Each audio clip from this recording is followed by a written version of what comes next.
Je m'appelle Sylvain Creusevaux, je suis metteur en scène associé au Théâtre de l'Odéon. Je viens vous parler de l'esthétique de la résistance, la mise en scène tirée de l'adaptation du roman de Peter Weiss que nous allons présenter en mars 2025 dans la salle du 6e arrondissement de Paris.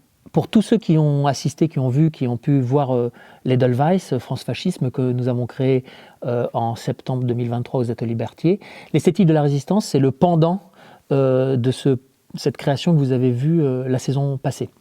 C'est un spectacle qui est l'adaptation et la mise en scène d'un roman du dramaturge allemand Peter Weiss. C'est son dernier grand œuvre, un grand roman de 700-800 pages qui raconte l'histoire d'un jeune ouvrier allemand dans son parcours d'exil entre 1937 et 1945.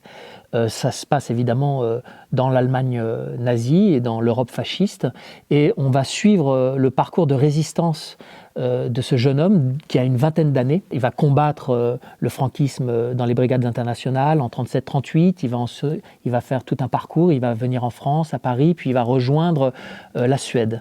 Et c'est en Suède qu'il va rentrer notamment dans un réseau de résistance qui s'appelle l'Orchestre Rouge et qui est un réseau de résistance allemand au nazisme. Vous avez vu dans l'Edelweiss la collaboration française et les intellectuels, les artistes qui avaient choisi le camp fasciste. Vous verrez dans l'esthétique de la résistance allemande intérieure au nazisme. Alors c'est un spectacle que j'ai créé aussi en 2023 avec notamment les jeunes acteurs du groupe 47 de l'école de Strasbourg, groupe auquel j'ai adjoint une partie de la compagnie que vous avez déjà pu voir dans l'Edelweiss. C'est 17 ou 16 acteurs au plateau, donc il y a une grande distribution, et la particularité de cette histoire où on va suivre l'exil et le combat de ce narrateur, c'est que pendant qu'ils travaillent à essayer de résister à la barbarie nazie et fasciste, ils construisent tous ensemble une sorte d'histoire de l'art de la résistance. C'est-à-dire que la mise en scène mêle combat politique, résistance pendant la guerre, avec une sorte de construction d'arche contre le déluge, un arche fait de l'histoire de l'art.